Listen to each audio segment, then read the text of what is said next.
kenapa dibikin kawasan ekonomi khusus? Karena di situ mereka bisa leluasa ya. Pertama ya, akses terhadap airport itu langsung gitu. Jadi ketika saya ke Pineng itu, saya bisa lihat pesawat mendarat dan kemudian pesawat terbang lagi gitu. Seaport-nya juga terintegrasi. Jadi tidak hanya airport tetapi seaport dan highway gitu. Nah, dan di situ mereka bisa garansi bahwa mereka bisa melakukan ekspor impor dalam waktu 1 hari. Wah, Karena terintegrasi itu tadi gitu. Dan kepabeannya ya supaya mereka mau untuk investasi di situ kan relatively agak jauh ya. Nah itu ada insentifnya gitu ya. Nah lalu bagaimana untuk bisa mengembangkan kawasan industri ini? Saya sebenarnya sudah banyak ngomong sih. Tetapi intinya adalah belajar dari negara-negara itu ini ambil atau tarik ya big player ya. Misalnya kalau kita bicara di Malaysia ya, perusahaan mereka kan yang punya maaf nyebut merek Pentium gitu ya. Itu tarik ya.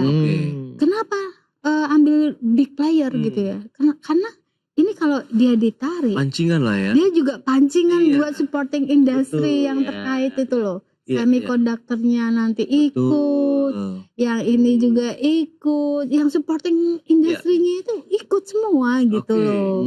Nah caranya begitu harusnya. Nah, Bu Esther ini menarik. Kalau memang kita kan dulu juga pernah mendengar upaya kita untuk menarik tadi big player global ya, dari sisi teknologi lah misalnya. Tapi kan belum berhasil juga. Nah, apa yang Anda lihat gitu berdasarkan riset yang Bu Esther lakukan selama ini? Karena kan ini kaitannya dengan daya saing Indonesia ujung-ujungnya. Kalau memang infrastrukturnya yang belum memadai, kalau misalnya tadi bagaimana ketepatan waktu ekspor impor bisa dipersingkat, jarak antara mungkin airport kemudian juga dengan pelabuhan dengan lokasi-lokasi ekonomi itu demikian dekatnya dan demikian mudahnya diakses, atau bagaimana Anda melihatnya?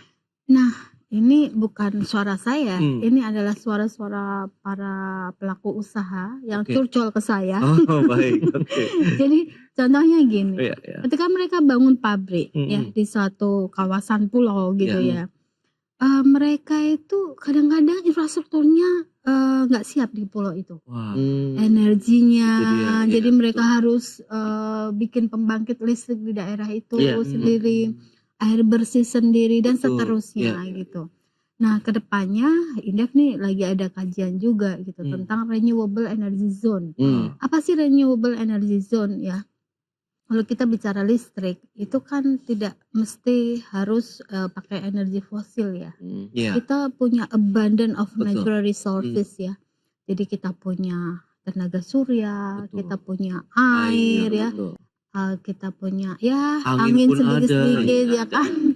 Nah untuk daerah-daerah tertentu ini dikembangkan sesuai dengan karakteristik di daerah itu. Misalnya di NTT dengan panas yang sangat strong gitu ya. Itu tenaga surya Nah, di sana mungkin bisa dibangun satu kawasan renewable energy yang terintegrasi dengan kawasan ekonomi khususnya gitu. Sehingga para investor itu tidak membangun pabrik dengan mulai dari nol gitu kan.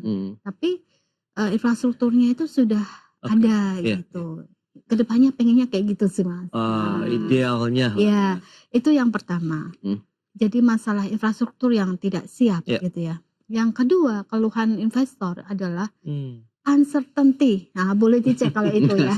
Data dari is doing business, data dari berbagai macam sources ya. Uncertainty. Regulasi di Indonesia itu kadang tahun ini, tahun depan, tahun depannya lagi berbeda gitu loh. Jadi ini adalah PR kita gitu. Jadi harusnya tuh ya dalam within 5 tahun atau 10 tahun tuh sama gitu. Karena kan kalau investor saya misalnya ingin bangun pabrik ya gitu. Tentu tahun pertama belum untung dong. Iya enggak? Ya kan? At least 5 tahun, 10 tahun gitu itu sama gitu lah. Kalau tadi misalnya Indef barusan ada diskusi tentang mineral kritis ya. Regulasi yang ada di mineral kritis itu sedikit, tetapi berubah terus, tahun ini tahun depan beda lagi gitu. Nah, itu membuat investor itu tidak pasti ya.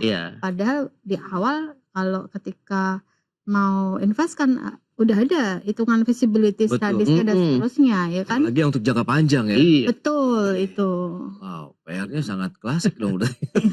Tapi dengan kondisi kan Indonesia sudah memiliki banyak hal ya. Mulai dari tadi kan disebutkan angin udah ada, batu bara atau mungkin mineral kritis sudah punya semua.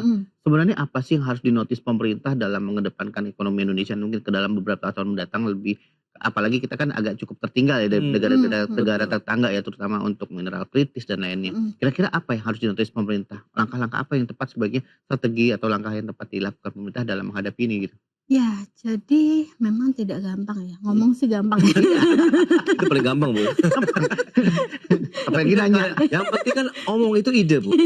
Kita jaga actionnya aja, ya kan? Masalahnya kadang-kadang konsep tuh nggak sama dengan implementasi. Iya, Oke. Ya kan? Jadi gini, tadi saya ya berarti kan perlu ya infrastruktur dari di kawasan-kawasan industri itu harus ready gitu kan. Betul. Dan yang kedua regulasinya harus pasti gitu, tidak berubah-ubah. Terus yang ketiga harmonisasi regulasi juga penting Mas, gitu ya. Jadi saya mendengar ada beberapa dan banyak investor ya, mereka mengurus perizinan itu misalnya dalam 2 tahun itu diurus perizinan 64 izin. 64, iya benar. Dan itu memakan 2 tahun gitu kan. Nah itu kan ibarat orang mau bangun pabrik udah makan waktu 2 tahun dulu gitu kan. Gimana mau untungnya? Belum mulai udah persiapannya 2 tahun. Nah, nanti pada saat pembangunan juga butuh berapa tahun? Pemerintahan 5 tahun. Selesai dong, Bu. Nah, yang ketiga ya, kan ganti lagi nanti kan peraturan beda lagi. Nah, itu dia.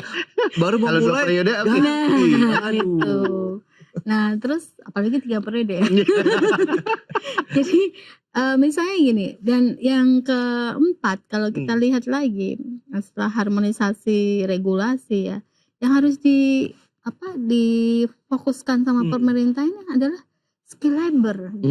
Jangan sampai bangun pabrik tapi rakyatnya atau masyarakat Indonesia tuh jadi penonton. Orang-orangnya banyak yang dari Cina gitu ya. Saya kalau di bandara itu sering ketemu loh orang-orang dari luar gitu ya, yang saya yakin itu dari Tiongkok ya. Mereka bekerja di Indonesia gitu. Karena sedikit tahu bahasa Mandarin ya saya. Jadi ini nih kayak gitu. Jadi siapkan ya, kita belajar dari Cina tadi, paket bundling tadi. Pendidikan dan investasi, karena tidak ada negara satupun yang dengan rela memberikan transfer teknologi, transfer knowledge gitu. Betul. Nah, salah satu caranya adalah lewat pendidikan dan investasi tadi ya.